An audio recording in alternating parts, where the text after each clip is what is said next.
हालामनि रायजो राजाफोरनि थाखाय गोजोनथाव खौरां। बिश्वनाथ जिल्लानि सिङाव थानाय गहपुर टाउननि सयदुवार जौमा फरायसालिनि खोला फारसे थानाय बिल्डिंनि गोजौआव north east health care centre गोदानै बेखेवदों। गोजानाव थाङालासेनो गहपुर टाउननि सयदुवार जौमा फरायसालिनि उल्था फारसे थानाय नर्थ इस्ट हेल्थ केयार सेन्टाराव देहा सिबिथाय मोननो हासिगोन।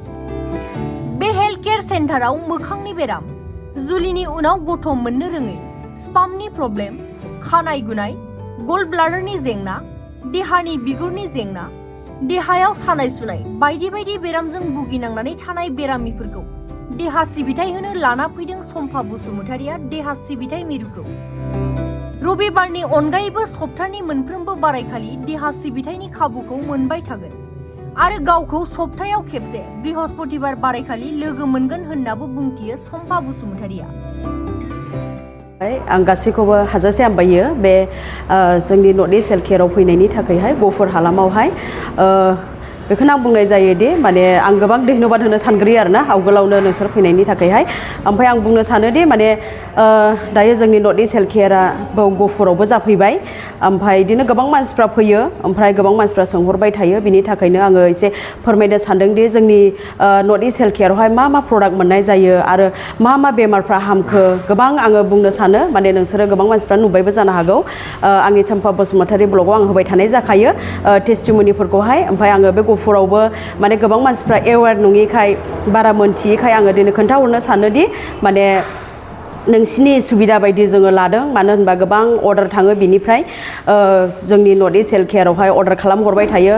बिराद खस्थ' जायो पार्सेल हरनो थाखाय। बिनि थाखायनो जोङो सानखांनानैहाय बे गहपुरनि बेसेबांनाखि मानसिफोर दङ ना बिसोरनि थाखायहाय जोङो मोनसे सुबिदा होनोसै होननानै जोङो बे गहपुरावहाय खुलिफैनाय जादों आरोना।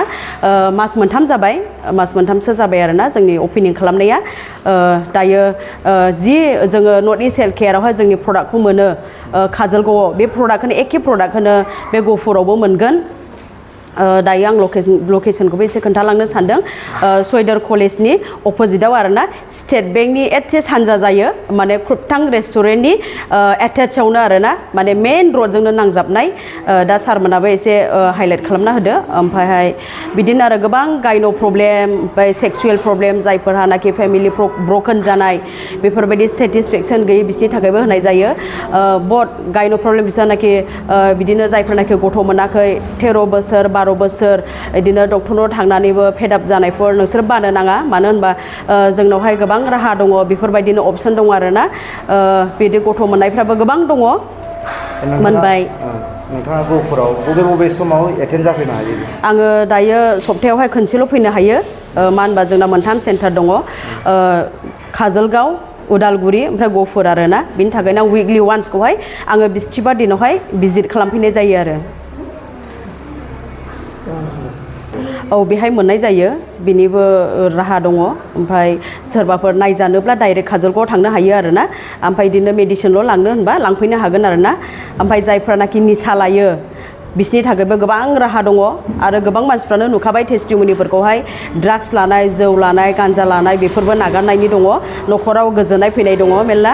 आरो बेजों लोगोसे सानाय सुनाय बिस बिदिनाथ' आं सानफ्रोमबो आपल'ड खालामो भिडिअखौहाय। जायफोरहानाखि सानाय सुनाय दङ, बिस बिदिना, आर्थराइटिस, बेफोरबायदिनो गाउट एबा बायदि बायदि केलसियाम खम जानाय बेफोरबायदि प्रब्लेमनिबो दङ। सानफ्रोमबो रिजाल्टआथ' फैयो, बेफोरबायदिनिबो दङ आरोना। दानि समाव गोबां गल ब्लेडार स्टन, स्पेसियेलि गल ब्लेडार स्टन गोबां मानसिफ्रानो हामा होनो। थिगानो, आंबो फोथाया, नाथाय गोबां मानसिफोरानो ओरैबायदि प्रब्लेम दङदि हार्टनि प्रब्लेम, जायफोरा किडनि प्रब्लेम बिसोरो माब्लाबाबो अपारेशनाव खालामनो हाया। ओमफ्राय गल ब्लेडारा देरोबा बुहुत रिस्कि, बे केन्सारबो जानो हागौ। बिनि थाखायनो गोबां अपसन दङ दायो जोंनावहाय गल ब्लेडार स्टन हामनायनिबो रिजाल्टआ रोखा फैबाय आरो। आं नोंसोरनो भिडिअखौबो शेयार खालामनो हागोन। टेस्टिमनि दङ। आरो किडनि स्टनाथ' उइदिन 15 days 20 daysआवनो रिजाल्ट दङ। दानि समाव गोबां जेनेबा फार्मासि दङ। बेथ' आं बुंनो हाला, दा बिसिनाव मा मा प्रडाक्ट दं आं बुंनो हाया। नाथाय जोंनि प्रडाक्टआ बुहुत मोजां, जोंनि नर्थ इस्ट हेल्थ केयारनिया बुहुत रिजाल्ट आरो बुहुत पेसेन्टफ्रानो भिजिट खालामनो फैयो। बे पेसेन्ट भिजिट खालामनो फैनायावनो जों मोनथिनो मोनोदि नोंथारगौयैनो जोंनि मुलिया सैथो आरो मोजां आरो। दानि समाव मोनसे बेमार दङ जोंनि पाइल्स बेमारनि माबा मोनसे बेयाव हामनायनि राहा दं नामा? औ पाइल्स बेरामनियाबो हामो नाथाय आङो बेखौ नायग्रोयो जायफोरहानाखि क्रनिक गिदिरथार जाबाय बेखौ जोङो माब्लाबाबो हामो होननानै अपसन होनो हाया बिनि थाखायनो आङो नायनानै आङो ट्रिटमेन्टखौ होयो आरो औ गोबां हामनाय दङ रिजाल्ट दङ आं नोंसोरजों शेयार खालामनो हागोन आरो आंनि चम्पा बसुमतारी ब्लगाव नायबानो नुखागोन आरो